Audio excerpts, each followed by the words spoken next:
هر کدام ما می‌خواهیم که از بندگان با سعادت باشیم، از بندگان خوشبخت باشیم، از بندگانی که شرف و عزت در نزد خدا دارند از جمله همونها باشیم. و این دوست خدا میگوید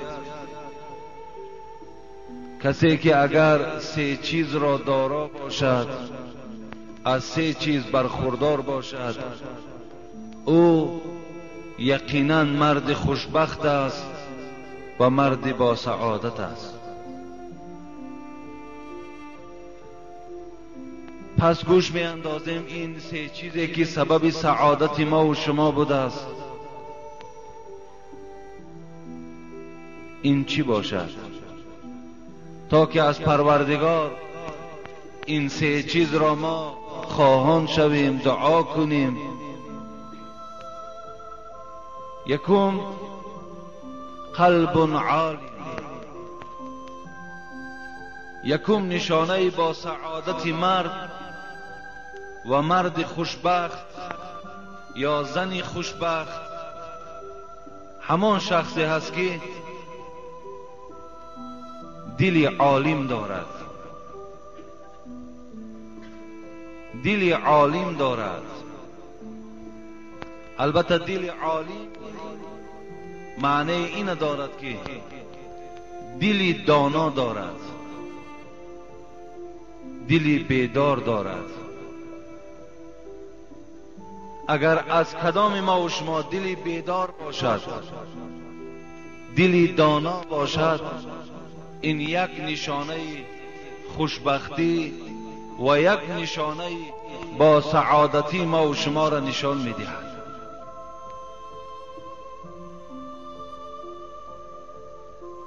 حبیب خدا میگوید اذا اراد الله بعبد خیر جعل له واعظا قلبه. هر وقتایی که اگر پروردگار از کدام بنده خیر خواهد، برای او دلی واعظ نصیب می‌گرداند. دلی واعظ برای بنده خوشبختش پروردگار نصیب می‌کرده است. دلی که او را همیشه نصیحت می‌کند، دلی که همیشه او را راهنمایی در راه درست می‌کند. اگر با بنده که خداوند خیر خواهد، دلی واعظ، دلی گوینده، دلی نصیحت کننده برای اون بنده خود نصیب می‌گردانده است. دلی که از نور معنی نیست روشن، دلی که از نور معنی نیست روشن، مخوانش دل که او سنگ است و آهن.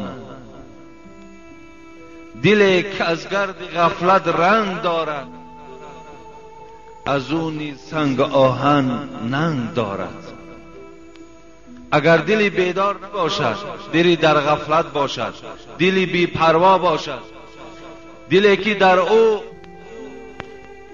میل عبادت نباشد، دلی که در او محبت قرآن و اسلام و محبت خدا و حبیب او نباشد، از این گونه دل هم حتی شاعر میگوید سنگ و آهن ننگ دارد. اگر یادتان باشد ما یک سوره را به نام انفال که 5 صفت مؤمن بود، من برای شما بیان کردم که یک صفت اول این انما المؤمنون الذين اذا ذكر الله وجلت قلوبهم.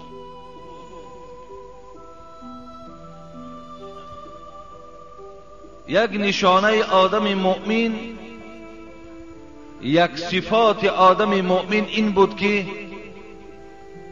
هر وقتایی که ذکر خدا در پیش او گفته شود، دل او می ترسد.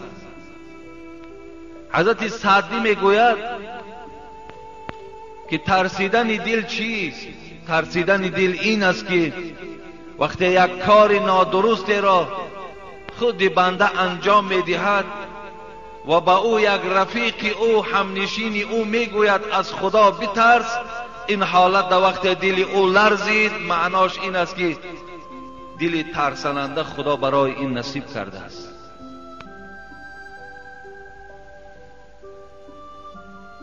همیشه از پروردگار خواهان باشیم که خداوند برای ما قلب عالم نصیب کند، دل عالم دهد، دل بیدار دهد، دلی که همیشه خواهان نیکی باشد، دل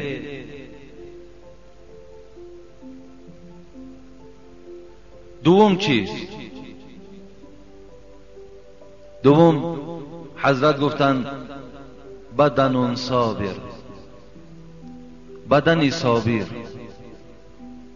جسدی که صبر دارد، در همه حالت بدن صبر کننده دارد، بدن بیقرار ندارد.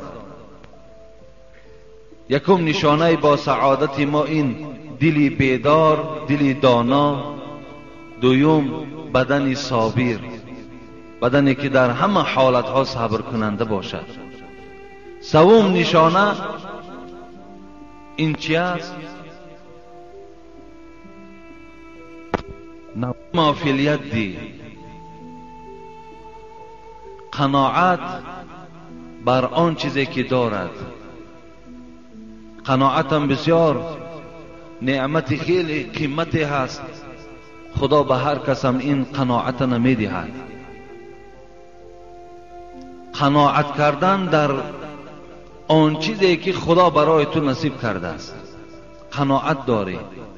حبیب خدا گفتند بای آن نیست که مال زیاد داشته باشد، بای آن شخصی هست که نفسی بای داشته باشد.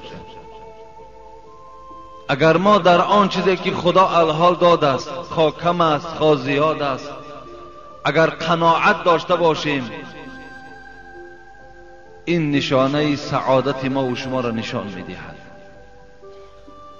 از این خاطر از پروردگار دعا میکنم که خدای مهربان بر این قوم و جمع ما دل عالم و بدن صابر و قناعت در آن چیزی که به این بندگان خود دادی نصیب بگردان.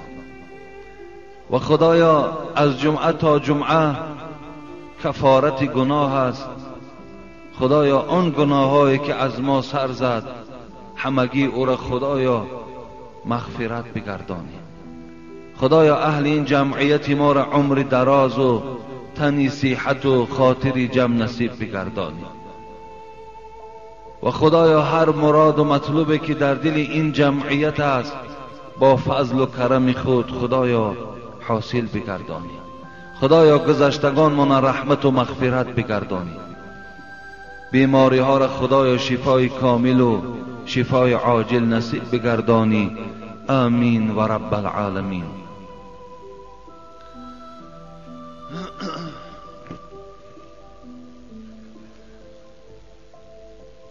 یک برادرمان از ناحیه عینی از درگ، برادر حاجی سیف الدین که یک بیماری داشته‌اند، در دوشنبه با واسطه تلفن از ما خواهش کردند که در بین قوم در حق این بیماری ما دعا کنید.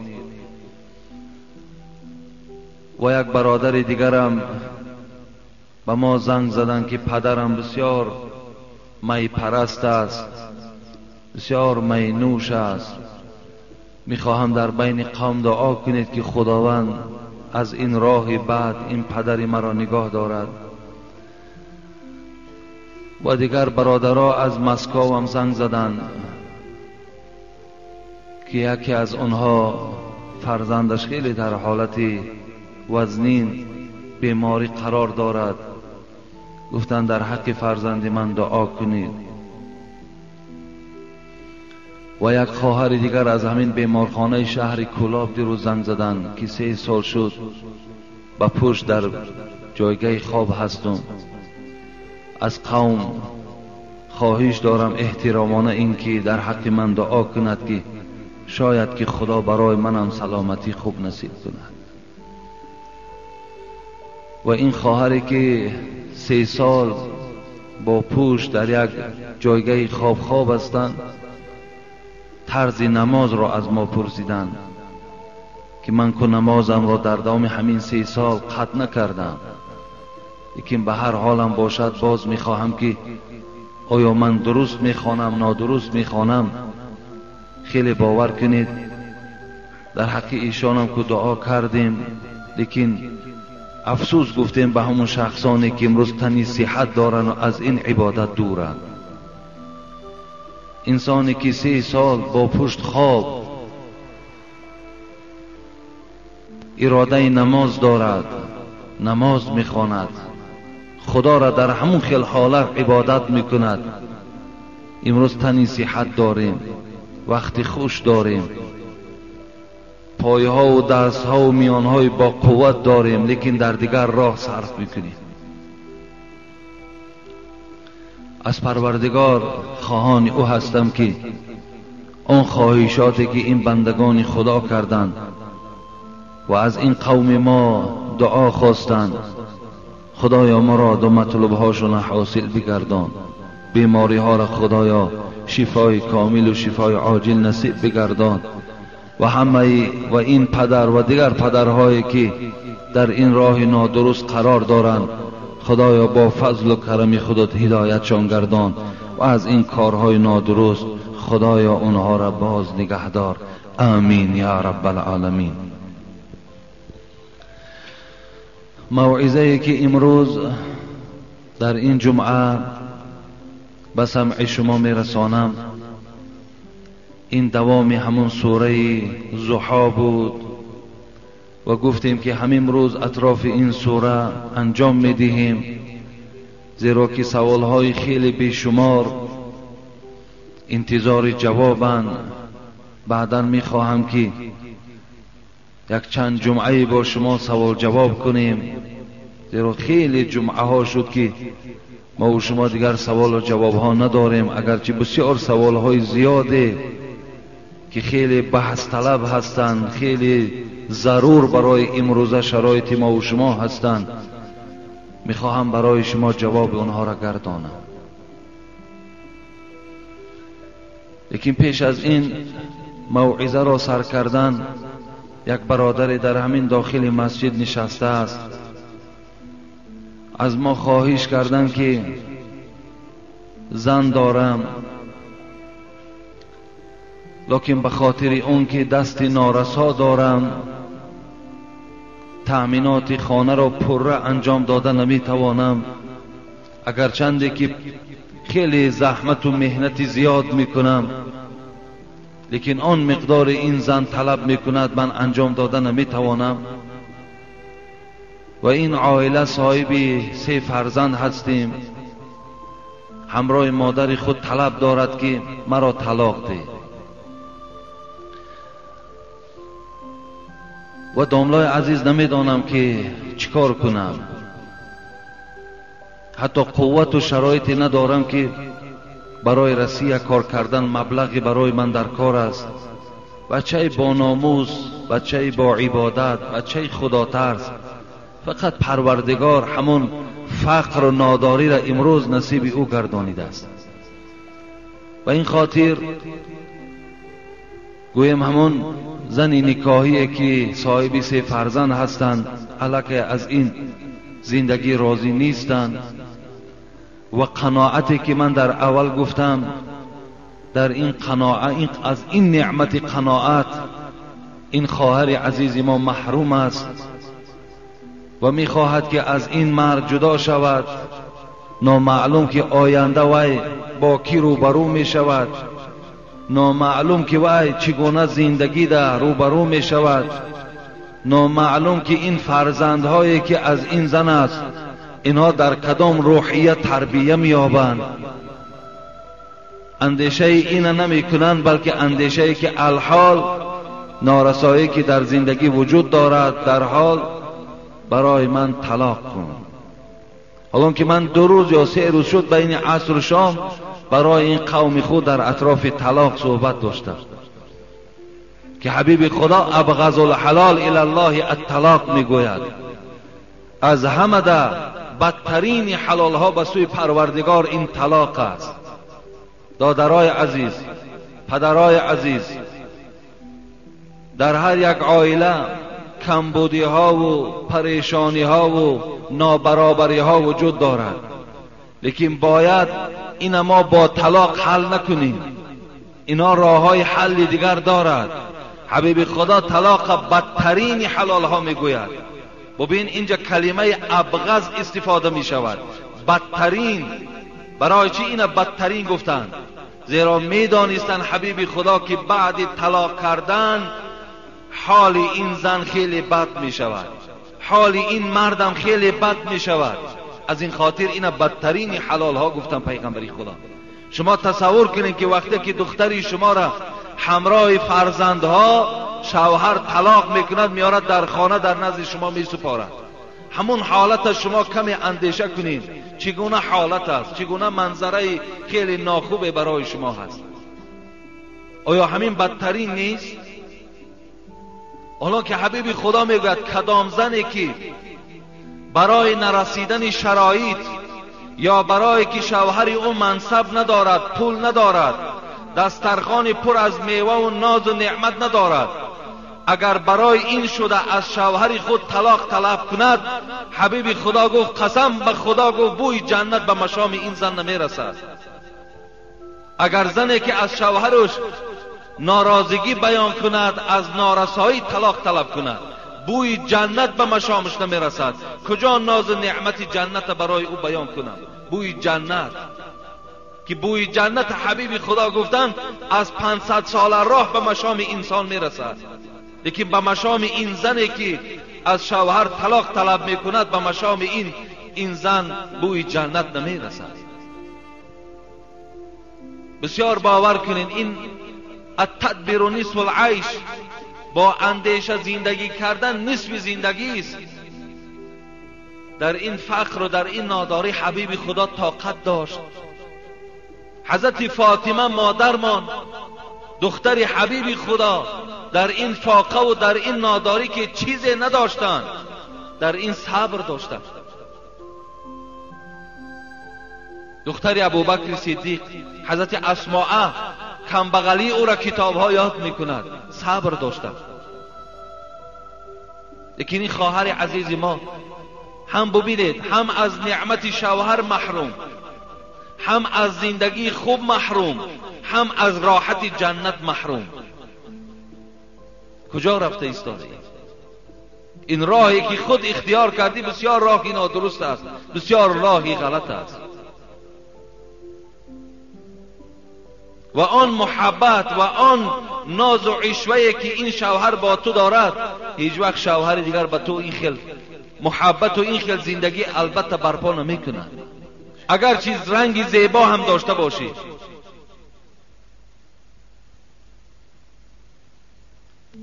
شجاع کرمانی را خدا رحمت و مغفرت کند، دختری داشت میگوید بی نهایت دختری با عبادت بود، دختری بود همیشه پایبند عبادت خدا بود، هیچ وقت به سوی حرام های پروردگار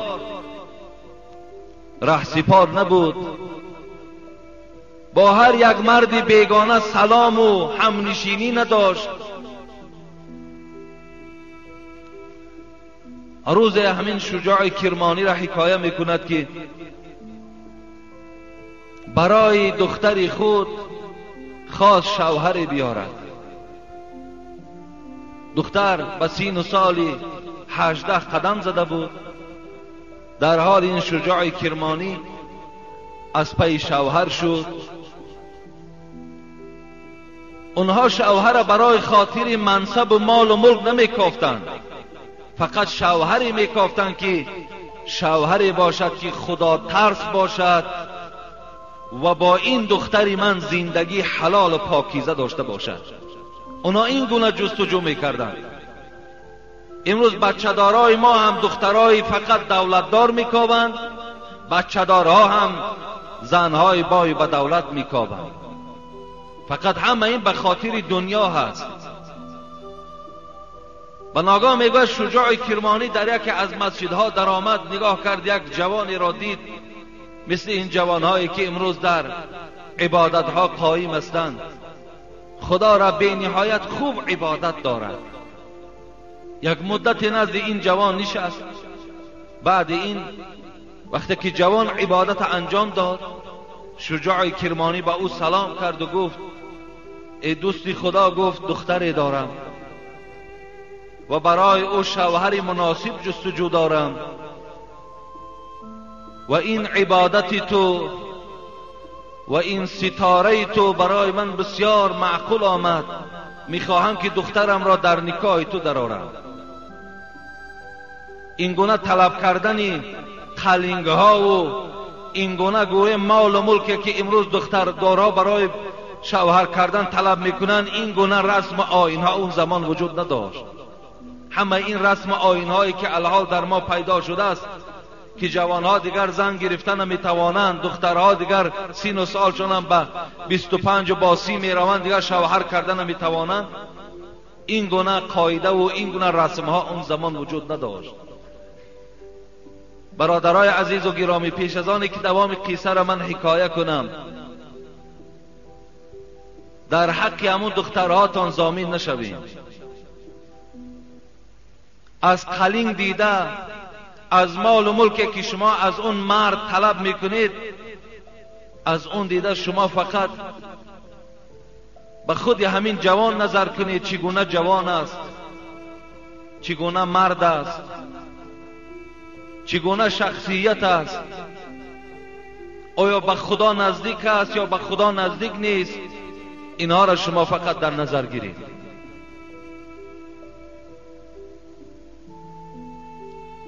این جوان گفت، استاد عزیز گفت بجز 3 درهم در زندگیم چیزی ندارم. گفت با کی ندارد؟ برای 1 درهمش گفت رفته سر و لباس خرد. 1 درهمی او را برای مهر این زن جدا کن. 1 درهم دیگر را گفت برای خوراک در خاندان تیار کن. 1 درهم دیگر در سر و لباس خودت آزاده کن. این مرد میگوید همچنان کرد و این حضرت دخترش را برآورد در همین جوان داد. وقتی که میگوید دختر را به خانه بردن، بالای کوزه میگوید 1 نان کلان این مرد خریده بود، این مردی، این جوانی عبادت کننده. وقتی دختر پرسید این نان چی نان است؟ گفت این نانی هست که برای فردای تو خریدم. برای فردا گفت، برای طعام پگاه هست گفت. در حال میگوید این دختر گفت من در این خانه گفت زندگی کردن میتوانم و نزد پدر آمد. گفت پدر، گفت من برای تو گفته بودم که 1 جوان خدا ترس و تکیه کننده به خدا برای من نصیب کن. تو چگونه جوان برای من پیدا کردی؟ گفت چگونه جوان است؟ گفت اعتمادی به خدا ندارد. گفت او رزق از خدا نمیبیند. گفت حتی وی گفت رزق پگاه را گفت امروز تیار کرده است. پگاه زنده است یا مرده است گفت نمیداند. رزق پگاه را گفت امروز الکی تیار آماده کرده است. این حیرت دمانده. این خیلی عجیب یک عقیده بهترین و درست این زن داشت که رزق فردا را امروز برای او مهیا میکردن. میگفت این غلط است، این نادرست است. حالان که من باوری دارم که این برادری که در این مسجد ما نشسته است و این زنی که از او طلاق میخواهد، باور کنید در خاندان این 1 هفته خوراک وجود دارد.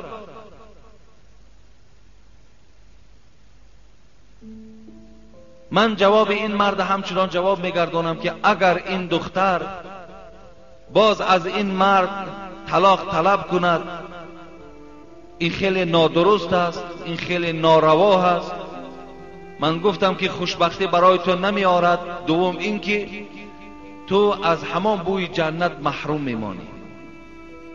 لیکن به نهایت اگر دایره این مرد تنگ کند، میلش برای خاطر این سخن پیغمبر خدا که ابغض الحلال الی الله الطلاق، بدترین حلال به سوی پروردگار این طلاق است، بگذار این زن از همین بدترین حلال چشد، بگذار طلاق از این مرد گیرد و روزهای بازپس خود مشاهده کند که این روزش خوب است یا روزهایی که در نکاح این مرد بود. بعد خودش به خلاصه می آید.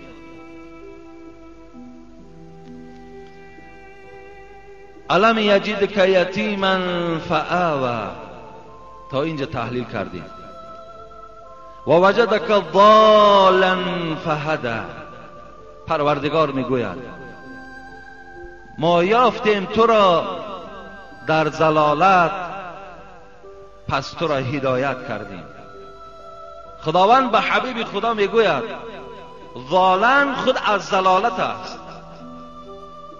در معناهای عربی خود ضالا معنای ضلالت میدهد. ضلالت لیکن به چندین مفهوم میآید، به چندین معناها تحلیل می شود. یکی گمراه، یکی راه نایافته، یکی ناآگاه، یکی غافل. یکی میگن یک درختی هست در عربستان هم میروید که در اطراف او هیچ درخت دیگر وجود ندارد، ویم ضلالت میگویند. مقصد معنای ضلالت گمراهی را میدهد. لیکن اینجا در راست پیغمبری خدا این گمراهی حساب نمی شود. خدا میگوید و وجدک ضالا فهدی، ما تو را گمراه یافتیم بعدا هدایتت کردیم. مفسرای قرآن میگویند این ضالنی که در این جمله قرآنی استفاده شده است معنای ای را دارد که ای پیغمبری خدا، پیغمبر گمراه نبود، زیرا که وی از خوردی هیچ وقت در شرک نرفته بود، شرکیات قدم نزده بود، وی هیچ وقت بت پرستی نکرده بود. در اون وقتا عرق نوشی که کار عادی بود، حبیب خدا تا دوام پیغمبری عرق نوشی نکرده بود. پس معلوم میشد که حبیب خدا گمراه نبودند، بلکه گمراهی که در اینجا آمده است معنای این دارد که تو ای پیغمبر از پیغمبری بی‌درک بودی. تو نمیدانستی که تو در 40 سالگی پیغمبر میشوی. تو از قرآن درک نداشتی، تو از ایمان و از کتاب درک نداشتی. اینجا ما تو را یافتیم گمراه و هدایت کردیم، انا این معنا را افاده میکند. حتی که در آیاتهای قرآن هم باز این آیات قرآن دیگر آیاتهای قرآن تقویت میبخشد. و ما كنت تدری ما الكتاب ولا الایمان ولكن جعلناه نورا نهدی به من نشاء من عبادنا و انك لتهدی الى صراط مستقیم. پروردگار در این آیات قرآن هم چی میگوید؟ و ما تدری ما الکتاب ولا الایمان. ای محمد تو نمیدانستی که کتاب چیست، ایمان چیست، لیکن ما با واسطه این قرآن تو را هدایت کردیم. این پروردگار باز در دیگر آیات قرآن هم حبیب خدا را میگوید که تو نمیدانستی که قرآن چیست، نمیدانستی که ایمان چیست، لیکن ما با واسطه قرآن از این کتاب و از این هدایت تو را درکدار کردیم. این از معنای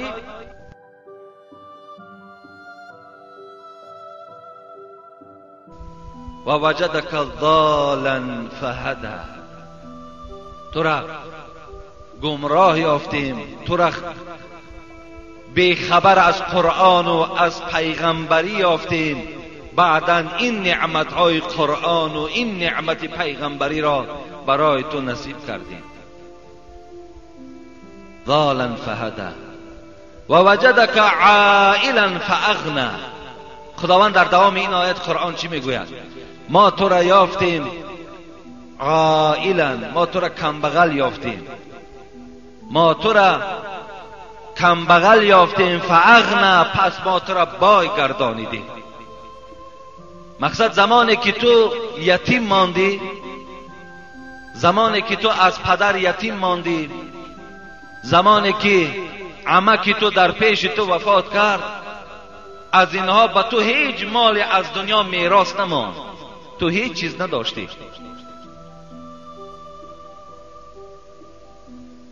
مودودی در تفسیرش میگوید که از وفات پدر پیغمبر و از وفات مادر پیغمبر فقط به پیغمبر خدا یک مادگاو میراث ماندگی بود،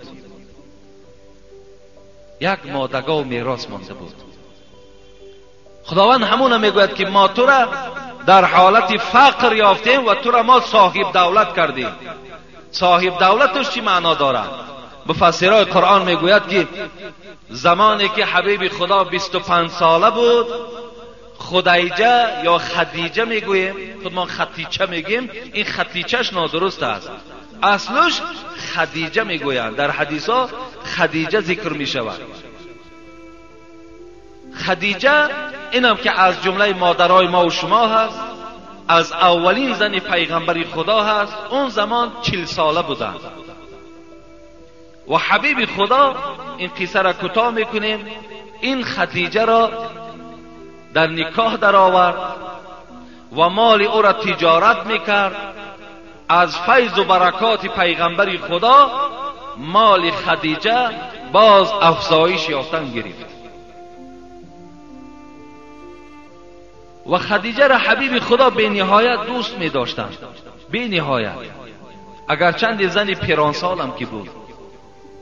حتی در روایت بخاری می آید که بار رسول اکرم با جبرائیل یک جا نشسته بودند.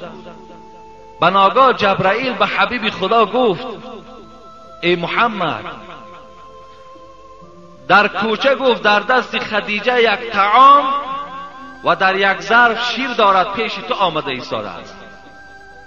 وقتی که نزد تو در آمد، از نام پروردگار و از نام جبرائیل به او سلام برسان. سلام از نام پروردگار و از نام جبرائیل به خدیجه رضی الله عنها برسان گفت و به او بشارت ده که پروردگار برای او یک قصر طلایی را در جنت آماده کرده است. این سخن جبرائیل بود که روایت بخاری در وجود دارد. وقتی میگوید خدیجه از دنیا گذشتند، حالا که خواهر خدیجه بود، بار میگوید خاندان پیغمبر در آمد بعد وفات اپشان و فریاد زد محمد. وقتی میگوید رسول اکرم آواز حاله را که شنیدن، خواهر همون عائله شد،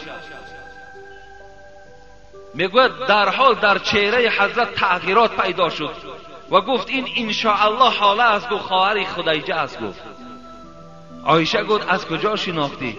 گویا هم در چهره گفت مانندی همون خدیجه بود و هم در آواز گفت بسیار مانندی به خدیجه است. گفت و عایشه میگوید این قدر حسده که من نسبت خدیجه زیاد داشتم، اگرچه عایشه مادرمان زن اوله پیغمبر دیدگی نبودند، لیکن میگوید بسیار یک حساسیت زیاد من نسبت او، یک بدبینی گویم، اگه ساده کنیم، یک بدبینی زیاد، یک حسد، یک رشک زیاد نسبت خدیجه داشتم، زیرا که خدیجه را حبیب خدا در پیش من بسیار یاد میکرد.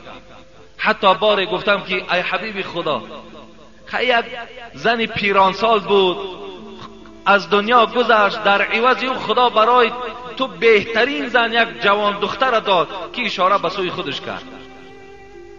رسول اکرم گفت ای عایشه، گفت خدیجه برای من بسیار محبوب بود، زیرا که از او من صاحب فرزند شدم. همه فرزندهای من از خدیجه بود. برادرای عزیز و گرامی، من بسیار شما را میدانم که شما حتی تولد پیغمبر را نمیدانید. بسیار شما نمیدانید پیغمبر خدا چند زن داشت. با چه خاطر اینقدر زن زیاد گرفت؟ سبب زیاد گرفتن زن پیغمبر چی بود؟ چند فرزند داشت؟ بسیاری از شما نمیدانید. برای که شما بعضی، من همه شما را در نظر ندارم، برای امت نوگی زبانیه. اگر شما صدقاً حبیب خدا را دوست دارین، هر آینه تاریخشان ورق میزنین میخوانین. برای همه کار دنیا وقت دارین، لیکن برای تاریخ پیغمبرتان خواندن وقت ندارین. شما حبیب خدا اولین فرزندی که از خدیجه یافتن این قاسم بود. رحیق المختوم کتابی که سیرت نبی در بین قریب عدد چه از یادم رفت است چندین هزار کتاب در دنیا جای اول همین رحیق المختوم گرفت. سیرت نبی، قصه های درست پیغمبر خدا. میگوید اولین فرزندی که از خدیجه پیغمبر خدا یافت این قاسم بود که حتی کنیه چه پیغمبر خدا به نام همین فرزندش گذاشت، ابوالقاسم. همیشه پیغمبر خدا را ابوالقاسم میگفتن، پدر قاسم. کنیه چه از فرزند اولش گرفت. دویم فرزندی که یافت این زینب بود. سومش رقیه بود. چهارمش ام گلثوم بود. پنجمش فاطمه بود. ششمش عبدالله بود که کنیت او طاهر بود. و یک فرزند دیگر از ماریه قبطیه که غلام زنک بود به نام ابراهیم یافتگی هست. 6 فرزند از خدیجه داشت، 1 فرزند از عائله‌اش که ماریه قبطیه بود. بچه های حبیب خدا ابراهیم، عبدالله، قاسم در زمانی که پیغمبر خدا حیات بودن از دنیا همش گذاشتن. دخترهاش هم این چونین، همش در حال حیات پیغمبر خدا از دنیا گذشت، مگر فاطمه که 6 ماه بعد پیغمبر خدا از دنیا گذشت. دیگر همه فرزندای پیغمبر در حالت حیات بودن پیغمبر از دنیا گذشتند. این از تاریخ رحیق المختوم. لیکن در هگان وقتی من همین رحیق المختوم بسیار نگاه کردم، بسیار خواندم، این قدر فرزندهایی که از پیغمبر خدا دختراش همش به وایه رسید، همش اسلام آوردن، بعد از دنیا گذشتند. لیکن در هیچ کدام همون من سرتخته را ندیدم. در هیچ کدام همون جمعگی و 7 و سری سال ندیدیم که پیغمبر خدا برای فرزنداش همین معرکه ها را برپا کرده باشد. در هیچ کدام همون نگذشت.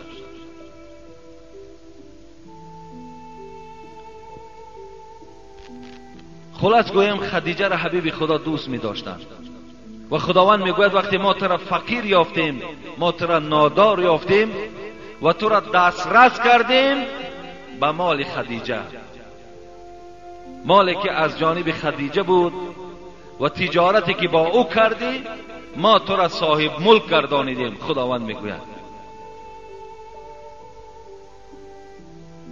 عائلا فاغنى فاما اليتیم فلا تقهر و اما السائل فلا تنهر.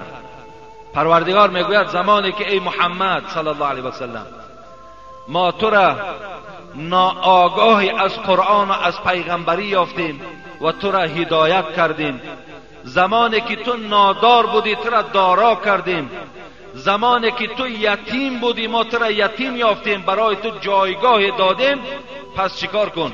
فاما الیتیم فلا تقهر، پس بایستا که بالای یتیم ها قهر نکن، یتیم ها را آزار نده، با یتیم ها همیشه چیکار کن؟ همیشه با یتیم ها هم صحبت باش، یتیم ها را نوازش کن. چگونه جمعه های پیشین برای شما تأکید کردم که بعضی از بی انصاف های از امت پیغمبر خدا یافت می شود که مال یتیم میخورند، پروای یتیم ندارند، مال یتیم تله و تاراج میکنند.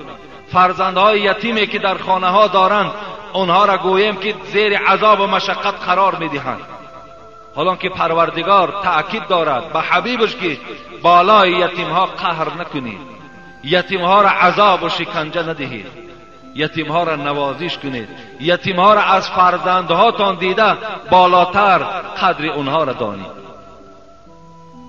به مال یتیم نزدیک نشوید. چگونه ابوذر غفاری را حبیب خدا دوست می داشتند، گفت به 2 چیز من تو را وصیت میکنم که نزدیک نشو. یکی از اون چی بود؟ این بود که به مال یتیم نزدیکی نکن. هیچ وقت در بالای مال یتیم حکم نکن که مال یتیم بسیار خطری کلان دارد.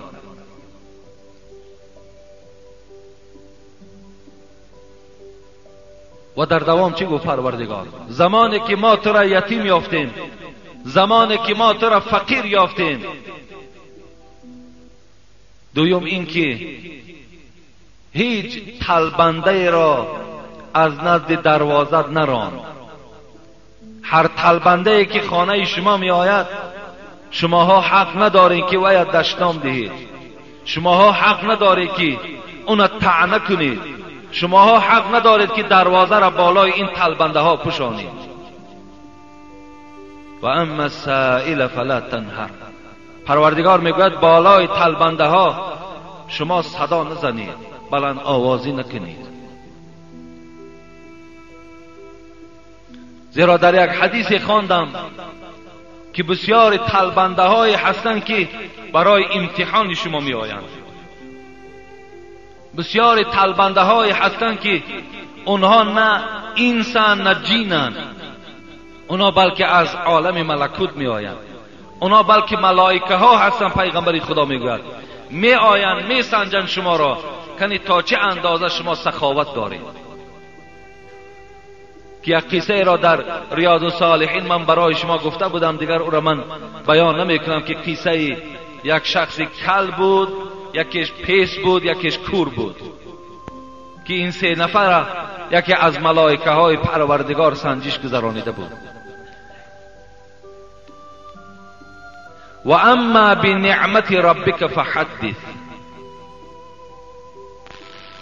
آخران آیتی که در این سوره وجود دارد، مقصد در باب طلبنده هم چی مقداری که دارین راضیشان کنین، ندارین با سخن خوب اونها را از نزد دروازه هاتون جواب گویید.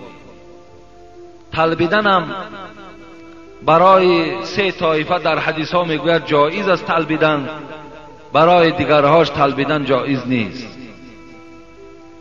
حتی در کتاب های حدیث دیدیم که بین دو طایفه اگر جنگ شود، برای خلاص کردن اینها مبلغ در کار شود، رفته طلبیده و آورده اینها را برای از جنگ خلاص کردن اجازت میدهد.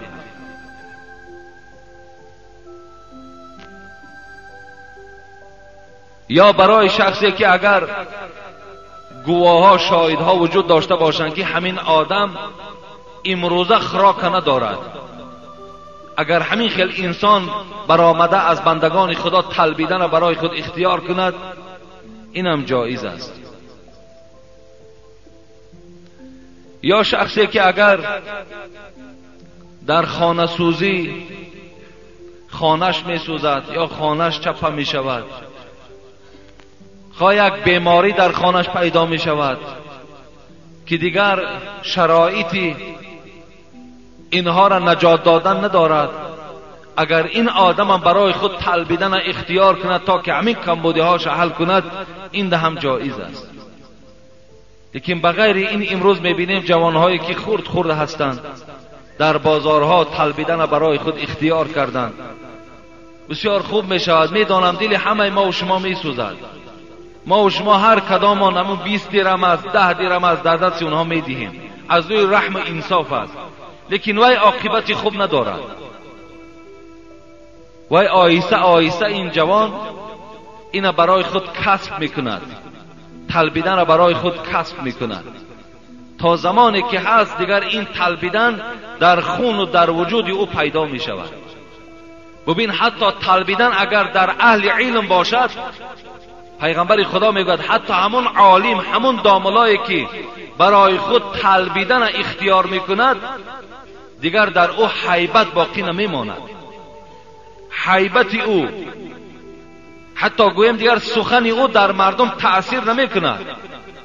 وقتی پیشوایی که اگر برای خود طلبیدن اختیار کند، زیرا که طلبیدن حبیب خدا میگوید حلال نیست. کسی که با راه طلبیدن می طلبد و برده ویا می خورد، این حلال نگفته است پیغمبر خدا. این که در راست عالم ها و پیشوا که عیبت طلبیدن، لیکن کودک هایی که امروز طلبیدن برای خود اختیار کردن، اینم خطر دارد. اینم آینده اگر چنده که و گویم که در هر یک کاری هم که اگر رفته از پای کارم که شود، در خون او الک طلبیدن وجود دارد. او با راه طلبیدن که چند سال حیات خودش سپری کرده است، همه حالت ده. اون یک قصه ها میکنن که یک جوگی دختر میگه یک پادشاه را دادن، لیکن وقتی همون روز طلبیدنش که آمد، اجازت از پادشاه گرفت و برای طلبیدن برای خود روز اختیار کرد. مقصد چی بود؟ الان که پادشاه همه شرایط داشت، لیکن در خون این که طلبیدن که وجود داشت و دیگر قرار نمی گرفت. برای این اگر ما اونا را کمک کنیم و دل سوزی کنیم، فکر میکنیم که امروز باور کنین این جنایت است. برعکس ما توانیم همون جوانها را، پدراشون شناسیم، مادراشون شناسیم، برادراش شناسیم، از این راه باز داریم. این خدمت امروز در جامعه ما و شما می شود. این یاردم کردن ما باور کنین این کمک ما میکنیم، این ثواب ندارد. برعکس ما باید چیکار میکنیم؟ باید در این راه، در یک راه طلبیدن باید تیار کرده ایستادیم. این عاقبت در همین جمعیت ما و شما یک شخصی ضرر آور می شود، هیچ فایده از او در جمعیت ما نمی شود. حتی اگر خدا و یک عالم هم که کند، البته در خون او طلبیدن وجود دارد.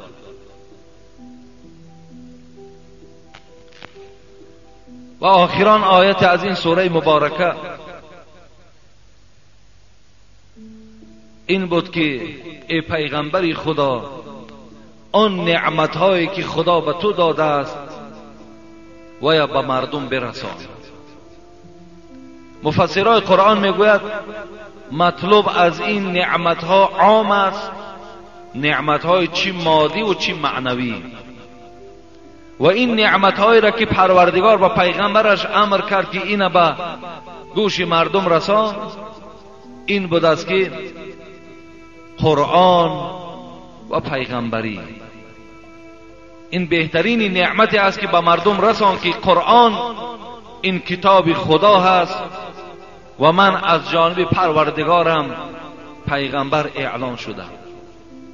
و در برابر این برادرای خیلی عزیز و گرامی، همه آن نعمت‌هایی که امروز ما و شما دارا هستیم، اینم از جمله همون نعمت هاست. چه از چشم بینا، حبیب خدا اللهم عافنی فی بدنی، اللهم عافنی فی سمعی، اللهم عافنی فی بطنی. حبیب خدا دعا میکردن اللهم عافنی فی قلبی، خدایا عافیت نگهدار چشمهای مرا، خدایا عافیت نگهدار شنوایی مرا، خدایا عافیت نگهدار پایهای مرا، دل مرا، شکم مرا. اینا هم نعمتی به سوی از پروردگار هستند که امروز خداوند همه ما و شما را از این نعمتها برخوردار کرده است، چه از چشم و چه از دست و چه از پای و چه از تن صحتی که داریم.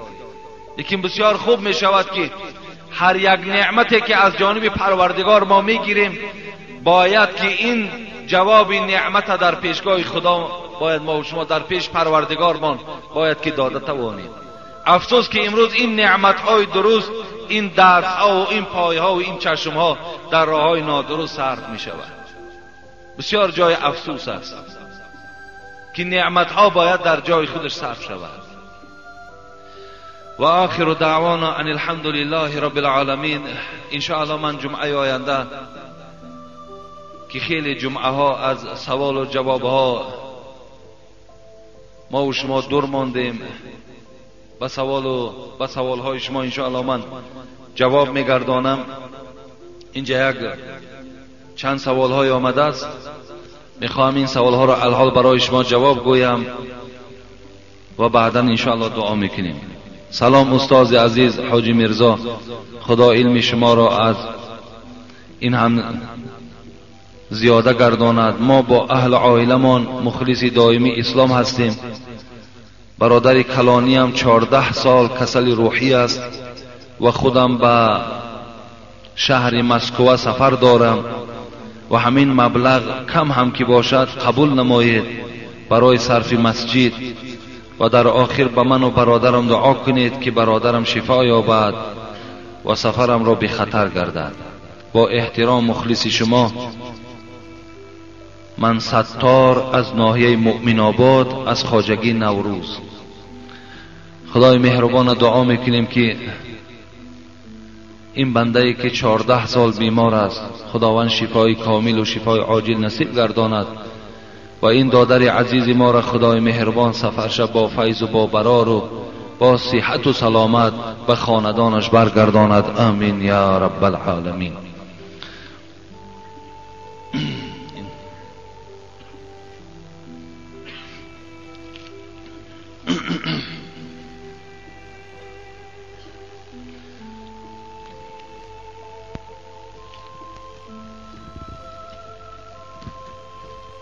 سلام داملای عزیز،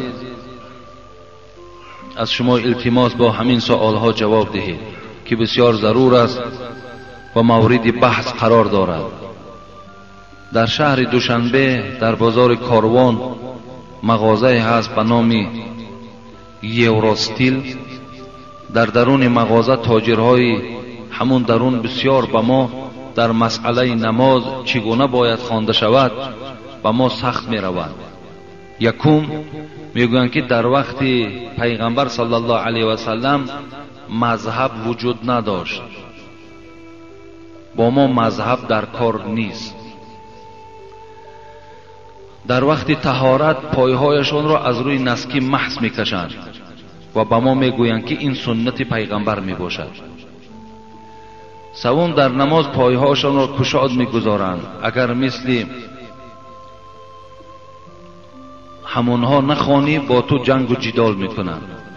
چهارم در وقت سجده دستهایشان را بالا برداشته میپرتایند، یعنی رفع یدین میکنند.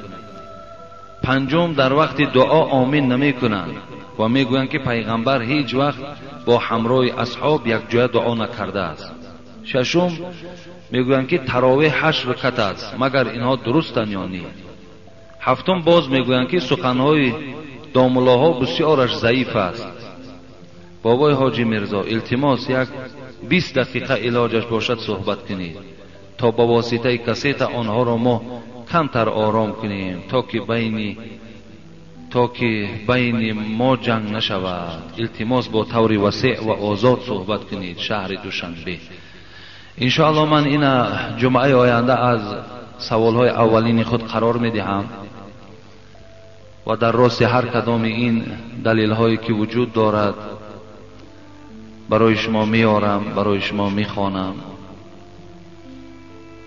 که برای چی در دوره های پیغمبر مذهب وجود نداشت، برای چی امروز مردم پیروی مذهبند و اینجا مسئله هایی که پایه ها چگونه گذاشته شود، رفع یدین و دیگر مسئله هایی که امروز خیلی یک اختلافات زیاده برپا کرده است. میخواهم اطراف این هر کدام این برای شما دلیل هایی که وجود دارد و یک برادر دیگر بیچاره گریه میکند که یک چند همین خیل برادرها نمیگذارند که رفته سر قبر دعا کنند. میگم بالای قبر دعا کردن حرام است، ممکن نیست. چیکار کنیم داملای عزیز؟ این گونه سوال ها امروز بسیار است. انشاءالله من اطراف اینها جمعه آینده با شما صحبت میکنم که بالای قبر افسوس ده افسوس، هزار جای افسوس است که بالای قبر دعا نکن. دعا بالای قبر حرام است، نامعلوم به چی دلیل حرام است. یا 4 رکعت سنت پیش از جمعه نمیخوانند، اگر خوانی مورد عتاب و مورد گویم که با عقاب او برادرها قرار میگیری. خدا رحمت کند امام شافعی را رحمت الله علیه. خوب میشد که همون برادرها ریاض الصالحین کتابی هست که امام نووی برای ما و شما درست کردن. شخصی هست که مذهبدار و به مذهب اعترافش میکنه. ریاض الصالحین کلش حدیث است، همون حدیث های صحیحی که همونها دعوا دارن در همین کتاب ریاض الصالحین وجود دارد. در زیر زیارت قبر آورده است سخن امام شافعی را که حضرت گفتن بالای قبر آیت قرآن خواندن مستحب است. این امام شافعی میگوید.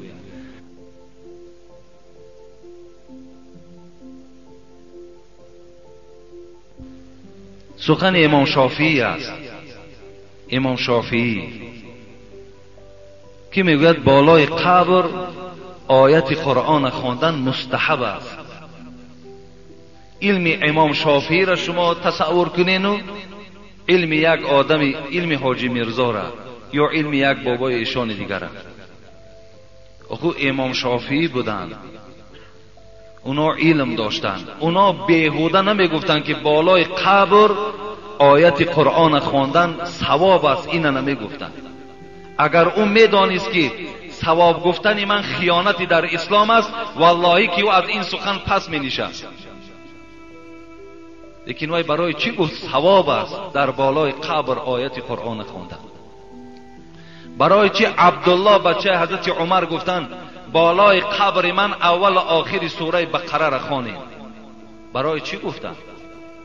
اگر عبدالله بچه حضرت عمر میدانست که آیت قرآن بالای قبر حرام است، والله که این سخن نمی گفتن که بالای من اول و آخر سوره بقره را تلاوت کنید.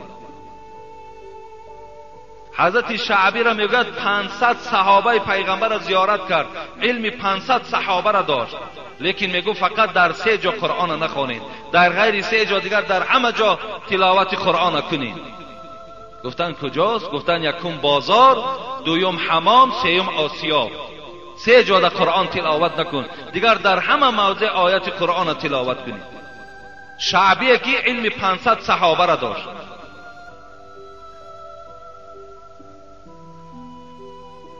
اما امروز بحثمان در اطراف چیز بالای قبر آیت نخوان، 4 رکعت پیش جمعه را نخوان که تو در ضلالت و در گمراهی ای.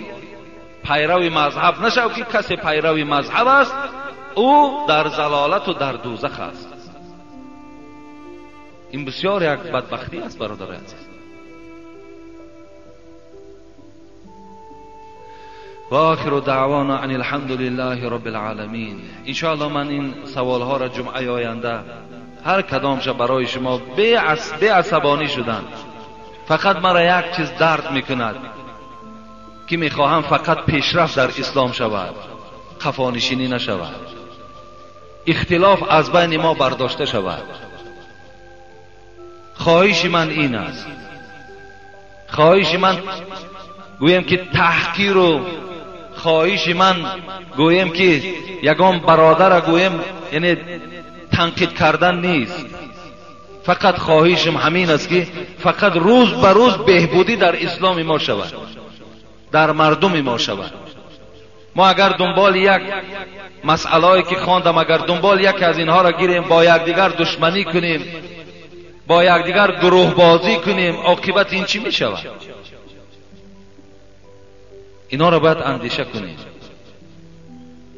من 10 بار گفتم، باز میگویم، من خود پیرو مذهب هستم و همیشه دعوا میکنم و همه شما را باوری میکنم برادرای عزیز و گرامی، کدام تو اگر پیرو مذهب امام ابو حنیفه هستی انشاءالله نجات میابی.